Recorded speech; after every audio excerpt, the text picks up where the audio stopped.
sahbihi. Assalamualaikum warahmatullahi wabarakatuh. Alhamdulillah kita bisa bertemu kembali dalam kajian kitab Mukhtarul Hadits Syarif. Dan kita telah sampai kepada hadis yang ke-30 kali ini. Kita akan bahas hadis yang ke-30, hadis yang menjelaskan tentang cara selamat dari siksa kubur. Bagaimana caranya agar diselamatkan oleh Allah Ta'ala dari siksa kubur. Sebelum kita bahas, mari kita baca bersama-sama seperti biasanya agar berkah. Amin. Tirukan saya. Bismillahirrahmanirrahim. Qala Rasulullah sallallahu alaihi wa alihi wasallam, suratu tabaraka hiyal mani'atu min azabil qabri, hadithun hasan, rawahu Ibnu Mardawayh.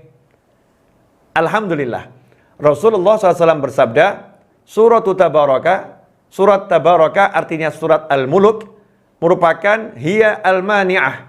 Surat tersebut merupakan surat yang menjadi pencegah.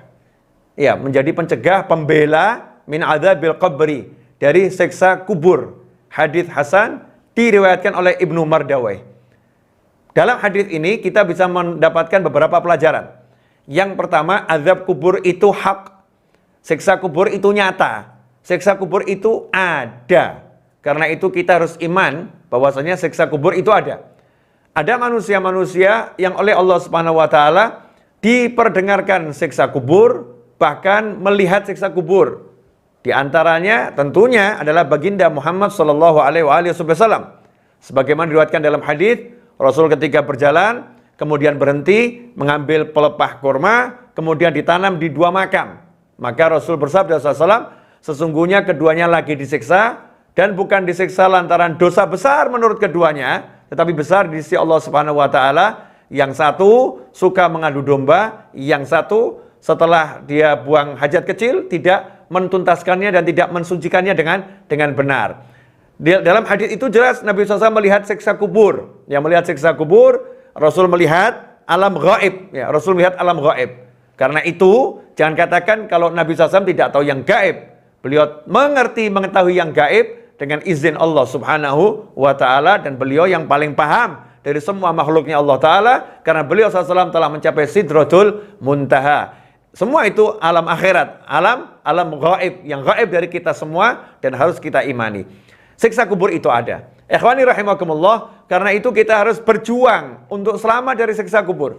Karena kita di alam kubur, waktunya kita nggak ngerti berapa lama. Sampai tibanya kiamat. Waktu di alam kubur itu sampai tibanya kiamat. Kiamat tiba, baru nanti ada yang namanya kebangkitan dari alam kubur. Selesai alam kubur.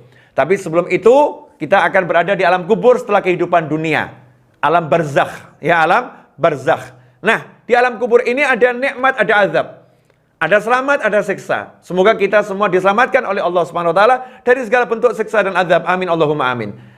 Tapi ada caranya. Di dunia ini kita harus berjuang agar selamat dari siksa kubur. Selain membaca doa yang diajarkan, di antaranya adalah membaca Al-Quran secara khusus surat Al-Muluk. Secara khusus surat Al-Muluk. Surat Al-Muluk ini hendaknya dibaca tiap hari agar apa? Selamat dari siksa kubur. Sebagaimana yang diajarkan Nabi Muhammad SAW. Surat Tabaraka hiyal mani'ah. Surat Al-Muluk merupakan pencegah, pembela min azabil qabri, dari siksa kubur. Karena itu ikhwani rahimakumullah, kalau Anda membaca surat Al-Muluk dengan niatan ini agar selamat dari siksa kubur, maka itu sesuai dengan ajaran Nabi Muhammad sallallahu alaihi wasallam.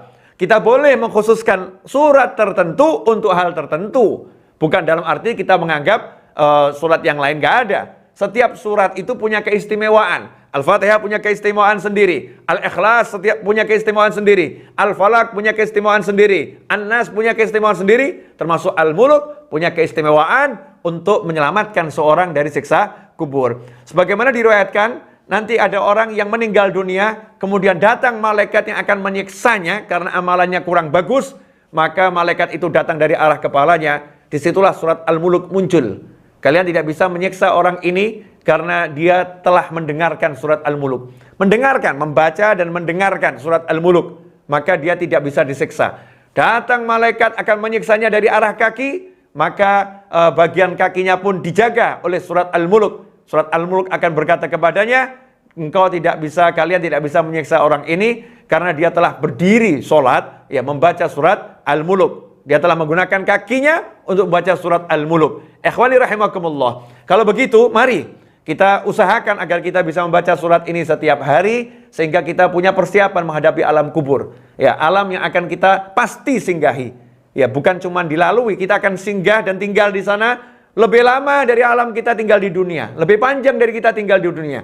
Karena itu kita harus punya persiapan yang besar. Salah satunya adalah membaca surat Al-Mulk. Semoga Allah beri kita kekuatan dan kemampuan untuk mengamalkannya. Amin. Wassalamualaikum warahmatullahi wabarakatuh.